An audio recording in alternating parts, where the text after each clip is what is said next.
biasa dipakai di dalam kita minum, kita makan dan sebagainya. Sampai kita kepada hadis yang ketiga di sini. Bismillahirrahmanirrahim. Qala Syekhul Musaddiq rahimahullahu ta'ala wa adana naf'a bihi wa bi barakati ulumi wa bikum fid dharain amin.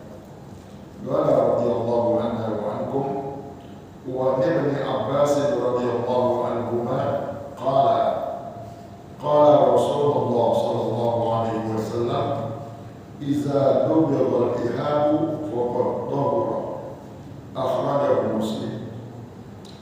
Yang kita akan bicarakan di sini tentang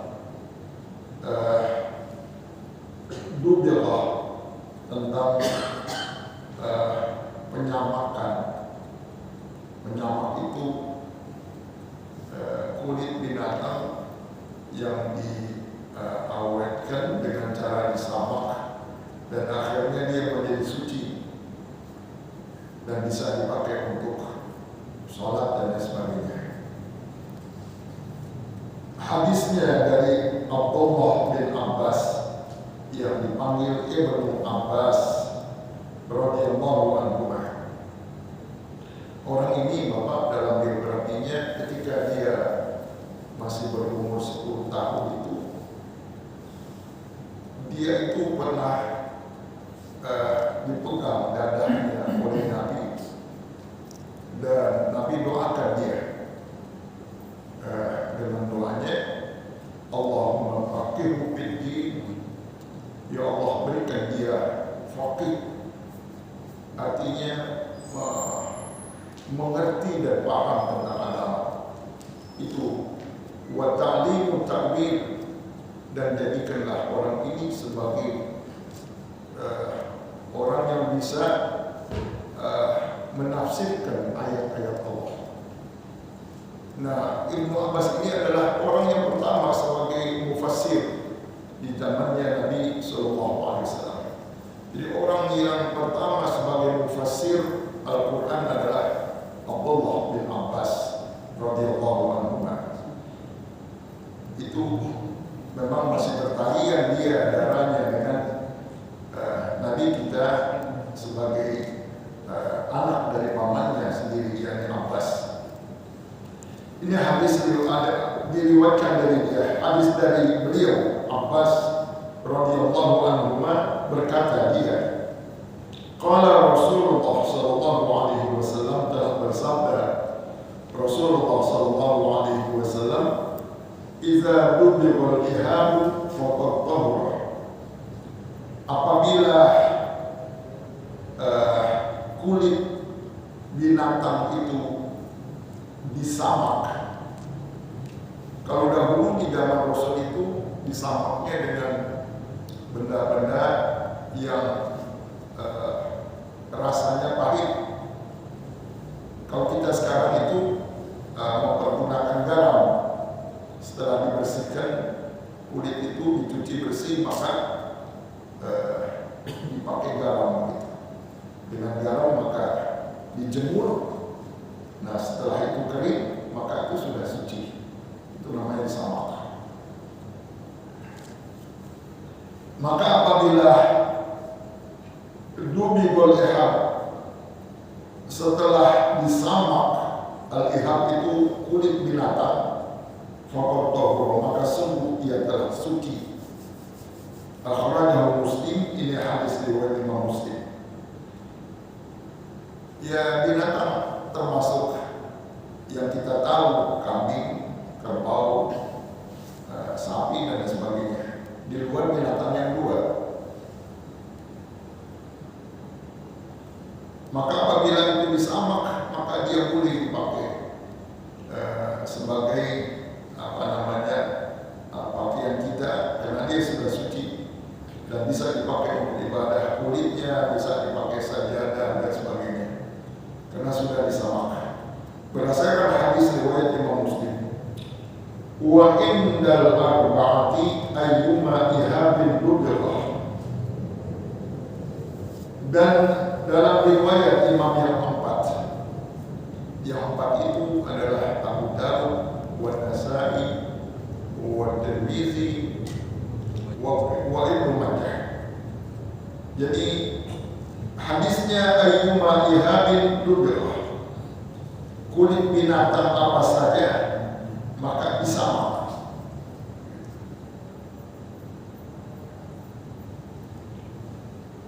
Jadi dipakai itu ya seperti kulit sepatu dan sebagainya.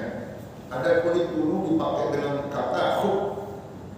Khuf itu kulit binatang yang dipakai oleh orang-orang bangsa Arab dahulu itu sebagai sepatu yang tidak terjahit begitu, hanya dipukul saja.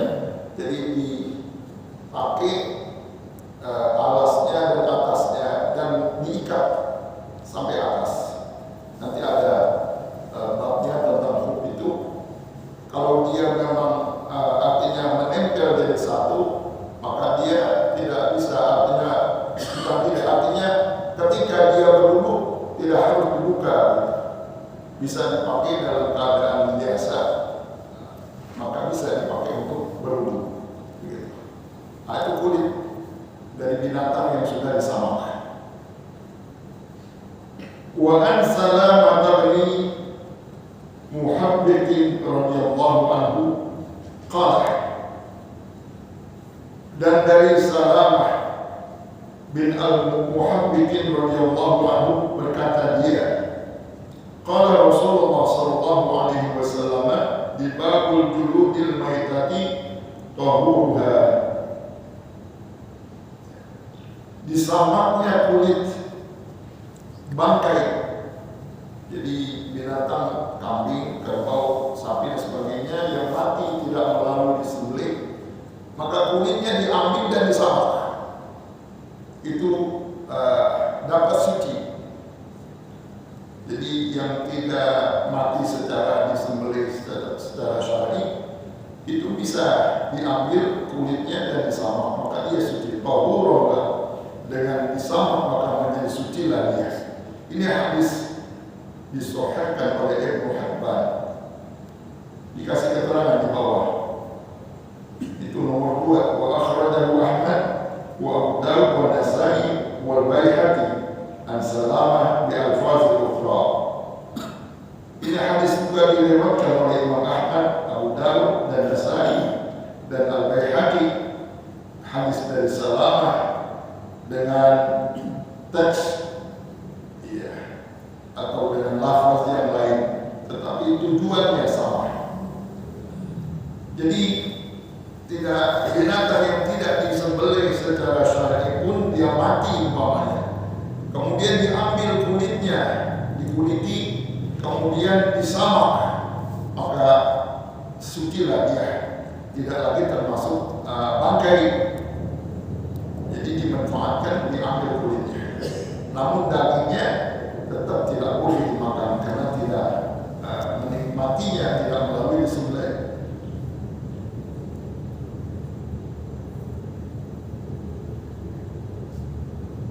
Wa an Maimunah radhiyallahu anha qalat, dari Maimunah radhiyallahu anha berkata dia, marra Nabi sallallahu alaihi wasallam bi syatin yajurrunaha qala law akhadtum ihabaha faqala innaha maitatun faqala yutahhiruha al-ma' wal qarar. Nabi sallallahu alaihi wasallam pernah melewati orang yang sedang menarik-narik atau menyeret-nyeret satu ekor kambing yang mati. Jadi maksudnya mau dibuang. Faqala, maka Nabi bersabda, "Lau akhadtum ihabaha," yang bagus diambil kulitnya, kata Nabi. Diambil kulitnya. Faqalu, maka mereka berkata, yang menyeret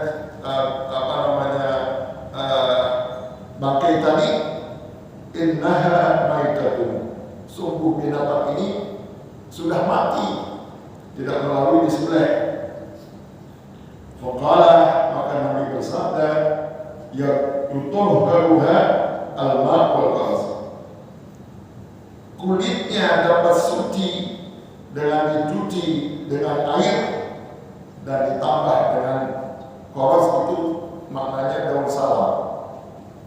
Jadi dengan daun salam begitu dibecat kata orang, dijadikan satu begitu dengan kulitnya dengan daun salam, maka hingga bersih. Maka itu pun bisa dipakai untuk mensucikan kulit binatang yang sudah mati, yang tidak melalui di sungai. Jadi kata Nabi itu tutahhiruha al-ma'u wal qarad, dapat suci kulitnya dengan air. Al-qarad maknanya ini daun salam. Akhrajahu Abu Dawud wa Nasai. Ini hadis riwayat Abu Dawud dan Nasai. Jadi banyak cara untuk bisa mensucikan kulit binatang, walaupun dia berulang dikatakan mati tidak melalui disembelih. Di dalam kaidah fikih ada disebutkan begini, allazi yadhuru minan najasat syai'an, yang dapat suci sesuatu dari yang sudah disebut najis begitu. Itu ada dua macam. Yang pertama al-khamru idza sarat khallan bi nafsiha. Khamr, minuman yang memabukkan itu, idza sarat khallan bi nafsiha, apabila dia menjadi tawar dengan sendirinya. Artinya tidak diupayakan ya. Tidak disengaja dalam kurun waktu yang lama, maka dia akan tawar dengan sendirinya. Maka dia menjadi suci, walaupun tadinya itu najis hukumnya. Yang memabukkan itu najis hukumnya. Jadi apabila dia suci, apabila dia tawar dengan sendirinya, tidak diupayakan ya. Tidak dipakai apa-apa dan sebagainya, disimpan saja di dalam gudang begitu, tersimpan di situ, maka dia menjadi halal, menjadi tawar binafsiha dengan sendirinya. Wal jildul maitati idza tubiqa, dan kulit binatang yang mati itu apabila sudah disamak. Jadi dua hal ini bisa dikatakan suci di dalam kaidah fikih berdasarkan hadis-hadis tadi. Berdasarkan hadis-hadis dari Nabi, maka ulama fikih memberikan dasar hukum bahwasanya yang bisa dikatakan suci kembali yang tadinya najis, maka dia menjadi suci. Ada nanti kita jumpai di dalam bab ini. Nabi pernah ditanya orang tentang itu, tentang khamar. Tentang khamar yang dijadikan cuka. Khamar dijadikan cuka. Nabi bilang nggak bisa, nggak boleh, karena ada upaya untuk menjadikan khamar itu menjadi berubah menjadi cuka, maka nggak boleh, karena tetap hukumnya haram karena diusahakan. Tapi kalau iza syarat halan binafsiha, kalau dia suci dengan dirinya sendiri, tidak diupayakan, maka itu suci, dia boleh. Dan yang kedua tadi, wal jildul maitati idza dubiqa, dan kulit bangkai binatang apabila sudah disamak. Yang tadi hukumnya haram Pak Tuli, tapi setelah khamar itu tawar dengan sendirinya, maka menjadi halal, dan kulit binatang pun demikian adanya. Jadi ini Nabi suruh yang lebih baik itu kulit diambil, kata Nabi. Lau akhadtum biha, yang lebih bagus kamu ambil itu kulitnya, kata Nabi. Dia katakan innaha maitatun, ini binatang mati dengan sendirinya. Faqala tutahhuruha al-ma' wal qaraz, dia dapat suci dengan air dan daun salam. Tahu daun salamnya? Tahu daun salam? Iya, daun salam itu ya yang dipakai untuk masak ibu-ibu gitu. Ya, itu dapat mensucikan daun salam, karena daun salam itu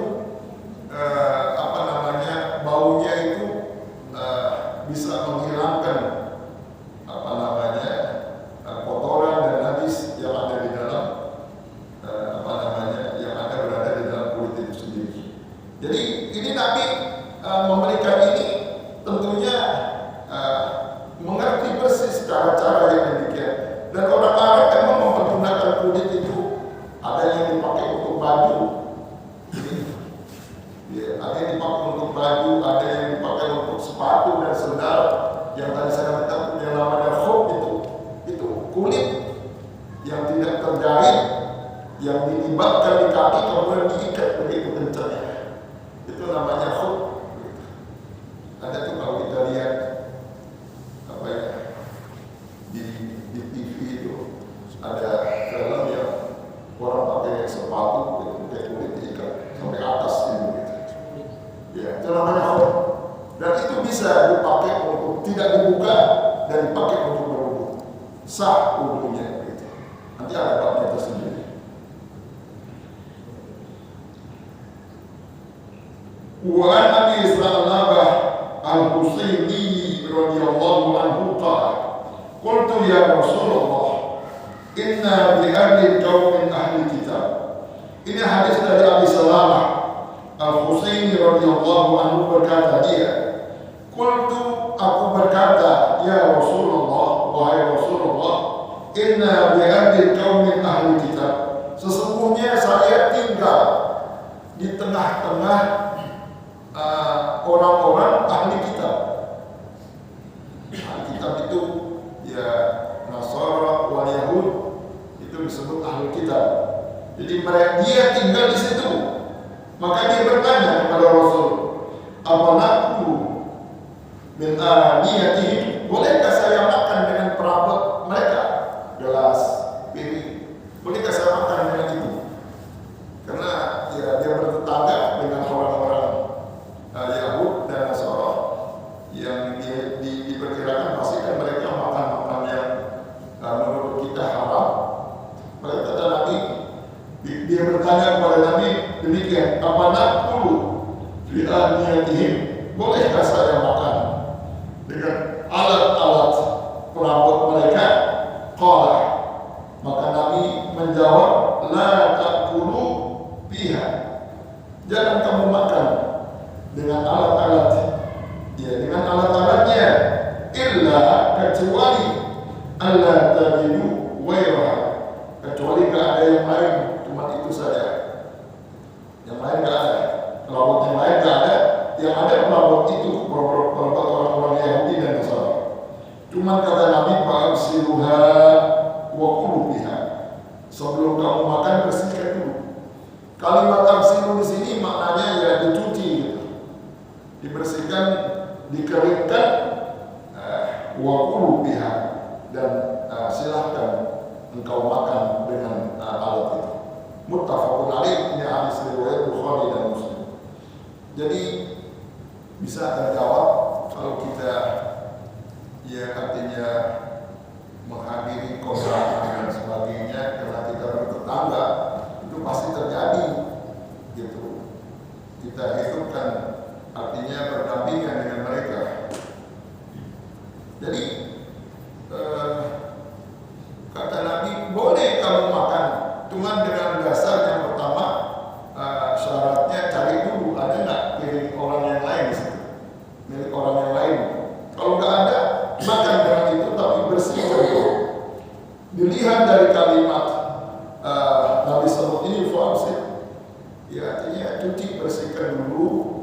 Setelah itu udah kering, maka kamu fa'wakulu biha, makanlah kamu dengan perabot itu. Jadi nggak terlalu sulit sebetulnya, nggak terlalu harus begini dan begitu yang menyusahkan kita, karena ya Nabi sendiri kan artinya bertetangga, banyak bertetangga dengan itu. Bahkan Bapak Al-Imam Nawawi itu bertetangga dengan Yahudi. Orang Arab itu kan pada biasanya rumahnya itu di bukit-bukit. Nah, ini Imam Nawawi ini penyusun kitab Riyadhus Shalihin itu, dia ada di bawah, sedangkan orang Yahudi ini ada di atas. Orang Yahudi ini di dalam kisah, ya kita tahu orang-orang itu kan memang senang sekali makan makanan yang diharamkan oleh kita kan. Dan air limbahnya itu jatuh dari atas kamarnya itu, persis di kamarnya itu, jatuh ke kamarnya dia. Apa itu rembesannya itu? Rembesannya. Pada satu masa ketika Imam Nawawi sakit, dia kan di dalam biografinya Imam Nawawi itu menderita penyakit wasir yang cukup parah,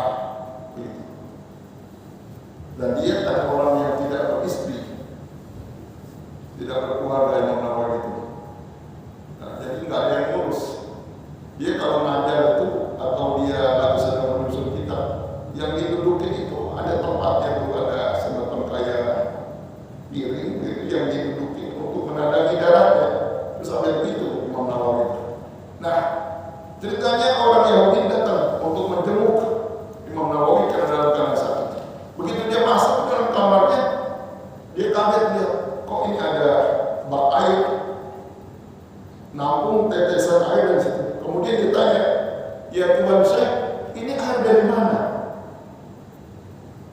Ya, dia ngomong ini dari buangan limbah kamu. Berdosa, dia merasa berdosa nih orang Yahudi. Sejak kapan begitu? Kata Imam Nawawi, ya kalau dihitung mungkin 12 tahun ada. Mungkin kalau bapak kemungkinan udah lama gitu. Ya, kamarnya di apa? Dimasukin limbah.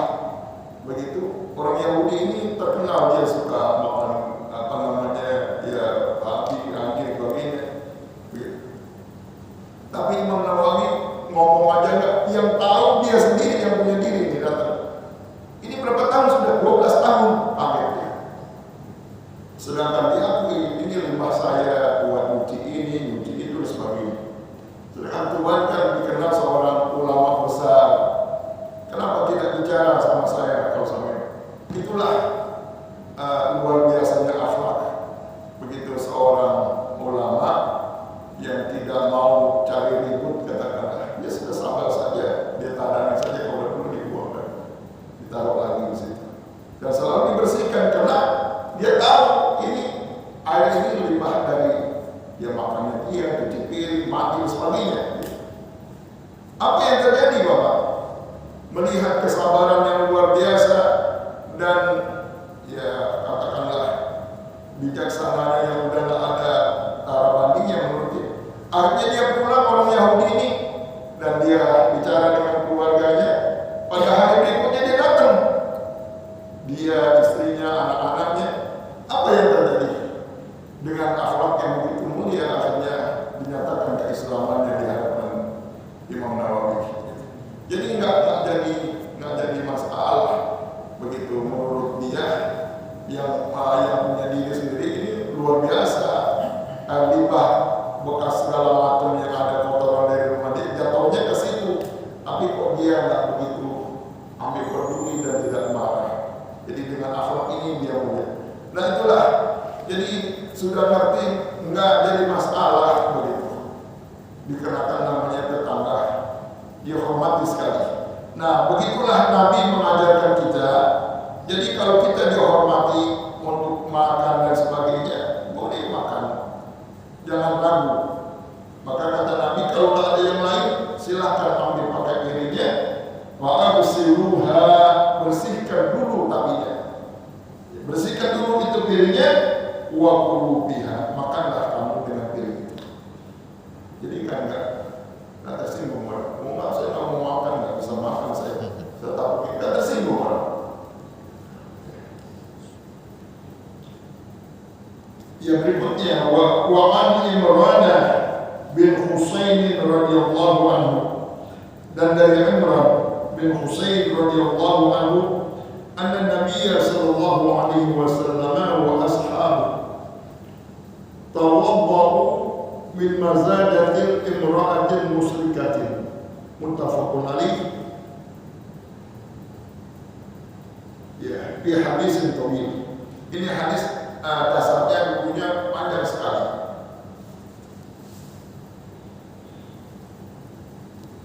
Imran ini mengatakan begini, bahwasanya Nabi Shallallahu Alaihi Wasallam dan para sahabat tawaddau min mazadatil imra'atin musyrikat. Dia berwudu, dia dengan sahabatnya, Nabi dan sahabat-sahabatnya tawaddau min min muzadatin, ya, min muzadatin imra'atin musyrikah. Dari tempat muzadah itu tempat air yang terbuat dari kulit seorang perempuan al-musyrikat, ya, artinya yang menyembah berhala, ya, musyrik, perempuan yang musyrik. Muttafaqun alaihi, hadis riwayat Bukhari dan Muslim. Bi hadisin tawil, dalam hadis yang panjang, ceritanya panjang, cuman singkatnya begitu. Nabi pernah berwudu dari air yang disimpan dari tempat air yang terbuat dari kulit, maka dipakai oleh Nabi untuk berwudu. Jadi dikarenakan mungkin sudah lama terpakai, ini kan diyakini nggak disamak awalnya, ya, tidak disamakkan di kulit itu, tapi dipakai terus untuk air, simpan air. Jadi diyakini mungkin sudah tidak ada lagi, maka nggak ada keraguan. Oh, Nabi berwudu dari tempat itu. Jadi min mazadatin imra'atin musyrikat, ya, dari tempat air yang terbuat dari kulit seorang perempuan, milik seorang perempuan musyrik. Ya, dulu kan orang perabotannya banyaknya itu terbuat dari kulit, Jadi kalau kita mungkin ada keraguan-keraguan, dan ini menjadi satu dalil bahwasanya kulit kalau sudah lama terpakai, khususnya untuk menampung air, maka dia suci dengan sendirinya. Begitu pahamnya di sini. Jadi tidak melalui disamak, dikarenakan cukup lama dipakai untuk air, maka sucilah dia, bisa untuk dipakai buat berwudu. Ini dasarnya.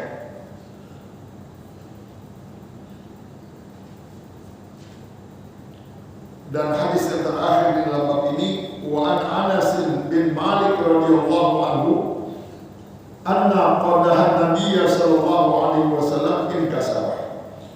Ini hadis dari Anas bin Malik radhiyallahu anhu bahwasanya qadah maknanya gelasnya Nabi sallallahu alaihi wasallam inkasara, retak.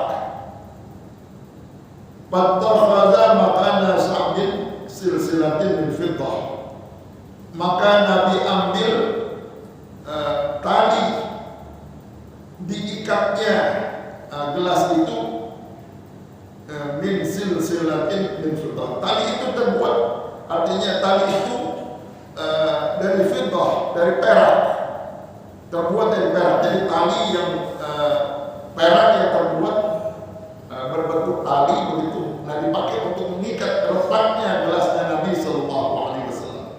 Jadi di sini Bapak yang dikatakan bahwasanya nanti ada bab itu tentang emas dan perak.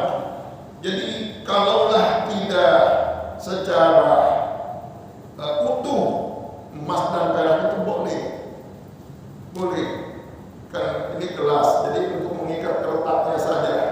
Jadi tidak semuanya. Yang nggak boleh kita pakai untuk minum adalah yang seluruhnya terbuat dari emas atau perak, itu yang nggak boleh. Jadi kalau hanya sekedar tidak seberapa begitu, ini Nabi lakukan itu. Jadi gelasnya Nabi retak, kemudian diikat gelas itu, ya, agar jangan retaknya itu membuat rembesnya air. Dan tali yang dipakai itu adalah tali yang asalnya dari perak. Jadi bisa dipakai. Jadi Nabi ini melakukan itu. Akhrajahu Bukhari, ini hadis riwayat Imam Bukhari. Jadi yang nggak boleh yang dikatakan itu orang memakai dan meminum, memakan dengan piring emas atau perak itu secara utuh emas dan peraknya. Tapi kalau sekedar hanya berapa saja, tidak memadai, artinya boleh. Ini Nabi gunakan demikian.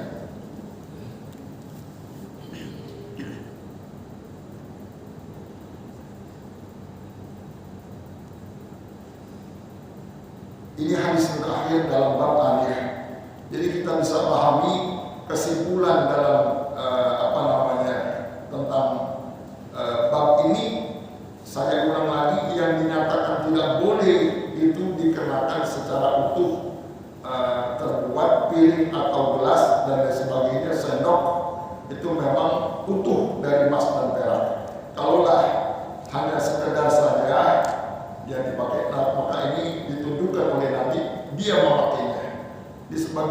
dalil bahwasanya itu boleh, tidak dilarang. Dan tentang binatang yang mati yang tidak disembelih itu bisa menjadi suci kembali kalaulah sudah disamak. Itu kesimpulannya bab ini. Yang selanjutnya ini bab tentang izalatun najasah wa bayaniha, tentang bab menghilangkan najis dan keterangan-keterangannya, kejelasannya.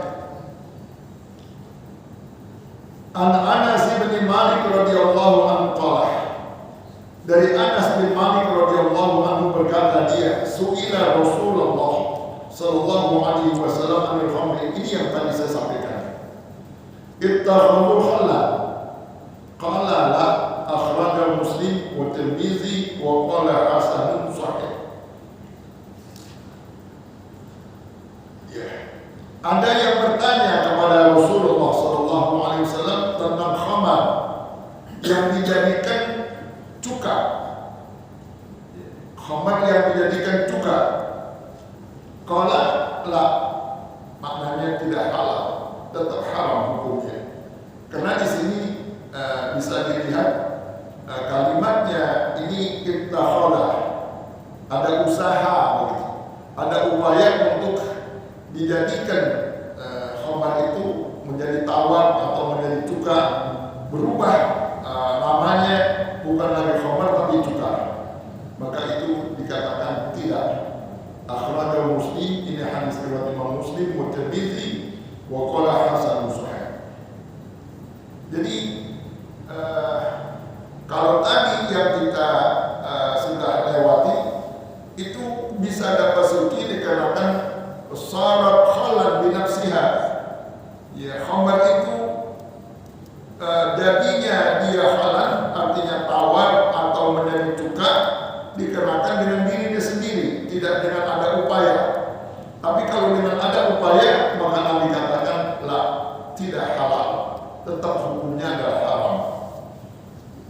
Akhrajahu Muslim, ini hadis riwayat Imam Muslim dan Tirmizi, dan dikatakan hadis ini hasan sahih. Jadi banyak Pak orang yang berbuat demikian. Ya, jadi kalau seperti ada itu air tape, ya, air tape yang sudah mengandung alkohol tinggi, begitu. Kalau dibiarkan dia jadi cuka. Air tape itu tape ketan. Ya, bukan tape singkong, tape ketan ya. Tape ketan itu kalau diambil airnya itu kan banyak airnya. Itu kalau diminum biasanya itu kan segar, manis. Maka apabila itu mengandung alkohol yang tinggi dalam ukuran yang sudah diharamkan, maka apabila dia menjadi cuka, tetap hukumnya haram. Gitu. Tetap hukumnya haram. Atau yang lainnya seperti tuak. Ya, tuak itu yang dibuat sedemikian rupa, tetap hukumnya adalah haram. Karena ada upaya, walaupun tadinya diambil dari air nira, begitu, dibuat sedemikian rupanya, maka jadilah dia minuman yang memabukkan. Jadi asal muasalnya halal, tetapi setelah diupayakan air yang mengandung alkohol tinggi, maka memabukkan, tetap hukumnya adalah haram, tidak bisa untuk kita konsumsi. Jadi ini sahabat bertanya demikian. Jadi khamar ya, yang dijadikan halal cuka itu, maka Nabi jawab tidak. Artinya tidak halal, tetap haram hukumnya.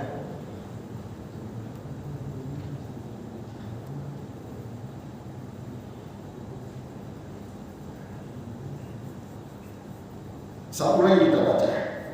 Wa anhu radhiyallahu anhu qala, dan darinya pula, artinya dari Anas bin Malik radhiyallahu anhu berkata dia, Lama kana yaumul Khubayr, amara Rasulullah sallallahu alaihi wasallam Abu Talha, wa nada inna Allah wa rasulahu yanhayanikum an luhumil khumuri al-akhiriyah wa innaha rijsun. Ini hadis dari Anas bin Malik radhiyallahu anhu, berkata dia, lama kana yaumul Khubayr, pada masa peperangan Khaybar, amara Rasulullah sallallahu alaihi wasallam, telah memerintahkan Rasulullah sallallahu alaihi wasallam kepada Abu Talha, fanada, maka ia berseru, innallaha wa rasulah, sesungguhnya Allah dan Rasulnya, yanhayanikum al-luhumil khumur al-hadiyah, sesungguhnya Allah dan Rasulnya telah melarang kamu daripada memakan daging al-khumuril ahiliyah, artinya keledai, daging keledai yang ahiliyah, yang ada di kota, yang tidak dilepas liarkan di hutan, yang dipelihara. Ya, yang dipelihara. Ini dilarang oleh Nabi. Kenapa? Wa innaha rijsun, maka sesungguhnya keledai itu yang disebut ahiliyah itu rijsun, kotor. Jadi tidak boleh dimakan. Muttafaqun alaih. Jadi ya kemungkinan kan di waktu peperangan itu orang banyak yang yang tidak bawa makanan sebagainya, maka ya apa boleh buat, yang ada pada dia disembelihnya begitu dan dimakan. Maka dilarang oleh Nabi untuk memakan keledai. Khumur itu keledai yang ahiliyah, yang ada di kota, berkeliaran di kota, dipakai tunggangan, dipakai untuk bekerja dan sebagainya. Dan keledai ini ya termasuk binatang memang yang tidak disukai pula oleh Allah. Ya, Allah tidak suka dengan keledai itu. Inna ankarul aswat la sautul hamir. Begitu Allah dalam firman-Nya, sesungguhnya suara yang paling dibenci oleh Allah, suara keledai. Allah tidak suka sekali dengan suara itu. Nah, maka ini Nabi larang. Tapi kalau yang dibebas liarkan ke hutan, cari makan sendiri dan sebagainya, itu boleh dimakannya. Gitu. Tapi kalau yang ahiliyah ini, yang ada di kota, yang dipakai untuk ya angkutan, sebagai tunggangan dan sebagainya, ini maka dikatakan wa innaha rijsun, sesungguhnya keledai yang ada di dalam kota itu rijsun, kotor. Muttafaqun alaih. Jadi bisa kita lihat Bapak di sini bahwa Islam mengajarkan itu yang benar-benar thayyib, yang benar-benar bagus begitu, yang bisa dimakan gitu. Dan binatang keledai ini dia boleh makan apa saja memang. Dia bisa makan apa saja binatang keledai ini. Yang ada yang dipakai tunggangan dan sebagainya itu yang ada di kota, kecuali yang diliarkan di dalam hutan. Ini hadis dikatakan muttafaqun alaih, riwayat Bukhari dan Muslim. Ini Talha ini disampaikan secara umum kepada kaum muslimin yang ikut berperang dalam perang Khaybar itu, supaya mereka tidak memakan. Karena di sini disampaikan innallaha, sesungguhnya Allah, wa rasuluh, dan rasulnya, yanhayanikum, telah melarang kamu. Jadi bukan saja Nabi, Allah melarang untuk memakannya itu. Ya, keledai itu kan kalau kita lihat kayak kuda, dia lebih kecil dari kuda, tetapi kekuatannya menyamai dengan kuda. Dia bisa bawa barang-barang yang berat dan sebagainya. Dan itu memang dipakai kendaraan oleh mereka dan dipakai untuk alat angkut. Nah itu yang itu tidak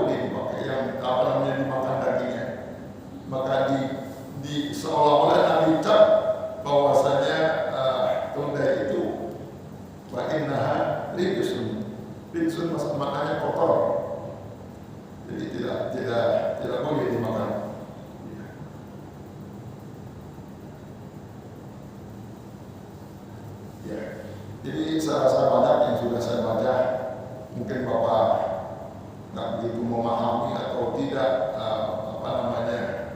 tidak bisa mengambil kesimpulan, maka saya persilahkan Bapak untuk kita pecahkan bersama dari hadis pertama